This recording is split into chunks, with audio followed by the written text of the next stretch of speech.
Muita calma nessa hora. Vamos, de novo, por exemplo, você, como, e aí cara, com toda a tranquilidade do mundo, né? Até por isso que eu interrompi o seu áudio. Você, torcedor, que toma uma no bar, você, torcedor, que tá na casa do seu amigo tirando onda, você pode falar isso.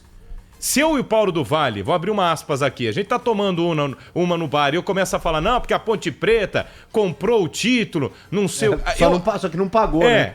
Exemplo... Comprou, não pagou e não entregaram. Vamos lá, se tem a Ponte que você torce pra Ponte.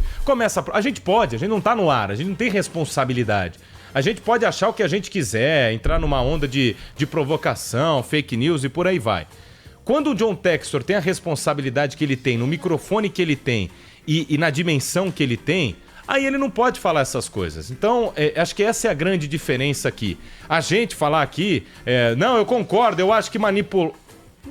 Eu tenho que provar, eu tenho que ter alguma base. Senão eu vou ser responsabilizado pela Bandeirantes, pela própria Associação de Cronistas Esportivos.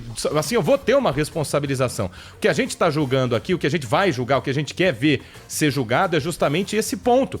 Pelo lado do John Textor, ele tem uma responsabilidade, isso inflama a torcida. Isso é coisa que a gente não mensura. Vai ter um campeonato brasileiro, o cara dá uma declaração dessa, se tem um Botafogo e Palmeiras na semana seguinte, é papo também de torcedor inflamado em arquibancada. Isso gera briga, isso gera o cara indo pra cima das torcidas, gera uma rivalidade que às vezes não tem base. E muitas vezes o torcedor não mensura isso. O torcedor não sente e não vê o impacto de determinadas falas de gente que tem importância, seja em cargo de diretor de futebol, de CBF, cargo de futebol, qualquer profissão que tenha uma relevância e que tenha um alcance grande. Por isso que a gente está de olho e por isso que ele tem que ser julgado.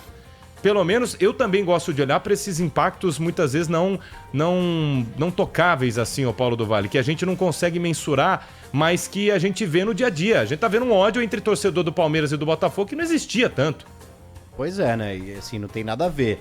Cara, assim, mesmo tendo praticamente a certeza, né, de que o John Textor tá criando uma cortina de fumaça, se eu sou a CBF, até pra expor o Textor, né, aquela coisa ali de, já que você quer o show, já que você tem, se eu sou a CBF, eu falo, seguinte, o Campeonato Brasileiro 2024 não vai começar enquanto esse cara não apresentar provas de fato, não relatórios que supõem praticamente com atitudes de jogadores, o campeonato não começa. O Textor tem até tal dia, porque não tem como a gente começar o Campeonato Brasileiro de 2024 com um dos dirigentes de um dos times protagonistas de 2023 colocando esse holofote de que o Campeonato Brasileiro foi passível de manipulação. Eu concordo, mas você acha que uma entidade que, quando tinha 700 pessoas morrendo por dia, quando tem briga, que tem bomba, quando tem caso de racismo no meio do jogo, quando tem briga em Brasil e Argentina e por aí vai, claro que não é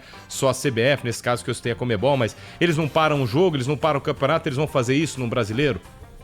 Não. Mas deviam, né? Eu falo, se eu fosse a CBF, sim. Eu não sou a CBF, né? Não, e eu também falaria, vamos dar uma segurada. Não dá, não tem clima. Assim, porque assim, eu acho que esse o escândalo tá justamente no Textor inventar toda essa história. Mas a CBF precisa se levar a sério e não deixar que um suposto palhaço, né? Porque o que ele tá fazendo é coisa de circo, né? Ele tá ali fazendo palhaçada pra chamar atenção. Então, já que ele quer isso, então para tudo e fala assim, seguinte... Prova. Ao invés de ter a primeira rodada do Campeonato Brasileiro, na outra semana, é o dia que o Textor vai ter que... É o dia final pro Textor apresentar... Isso é uma boa. A gente vai fazer uma transmissão e o Textor vai apresentar as provas. E dá uma pressionada também, deixa eu te falar. Você tá tão descontente, você acha que o Botafogo foi tão prejudicado? Então vamos fazer o seguinte, apresenta as provas. Se você não apresentar, o Botafogo também não começa o campeonato. Mas aí o torcedor do Botafogo não tem nada a ver, o time não tem nada a ver. Infelizmente, perdão, mas, cara, o cara que manda hoje no Botafogo é o John Textor. É o dono da SAF. Então, sinto muito. Quando tem briga de torcida, o torcedor do bem é influenciado, às vezes pede mano, não tem nenhuma culpa. Mas acho que a frase do Vale resume bem. A CBF tem que se dar o respeito. CBF tem que se respeitar e olha falar, não vai ficar assim. Não que ela se dê, né? Então, mas já tá atrasado, cara. Já faz 24 horas que o John Textor deu essas entrevistas e a gente queria alguma coisa, uma posição mais firme em relação a isso. E obviamente, porque ou esse cara é um palhaço, realmente, esse cara não pode ficar aqui no futebol brasileiro, ou a gente vai ficar de palhaço. Porque a gente vai ficar de palhaço, porque é o seguinte, se tem manipulação, se tem tudo isso e ninguém viu, só ele viu, aí a gente vai ficar de palhaço mesmo. Aí a gente vai ter que ir com o rabo entre as pernas e falar, cara, erramos. Que isso? O que tá acontecendo? Tem que vir um cara de fora e apontar erro de novo. Aí uma opinião, né? Acho muito difícil, acho muito complicado. Acho delicado ele ter todas essas provas que comprovem que jogador vai de corpo mole, que jogador força cartão sem ser em esquema que a gente está acostumado a ver, mas não vai colar só o fato da inteligência artificial também desse relatório dele aí. Tem gente falando, mas ele está criando um discurso, ele está criando uma fumaça, não é uma cortina de fumaça talvez, mas seja algo para abafar o campeonato que eles perderam.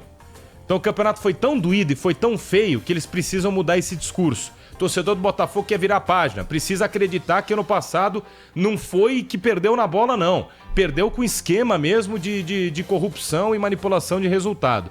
Se ele tá fazendo isso, risco versus recompensa é ridículo.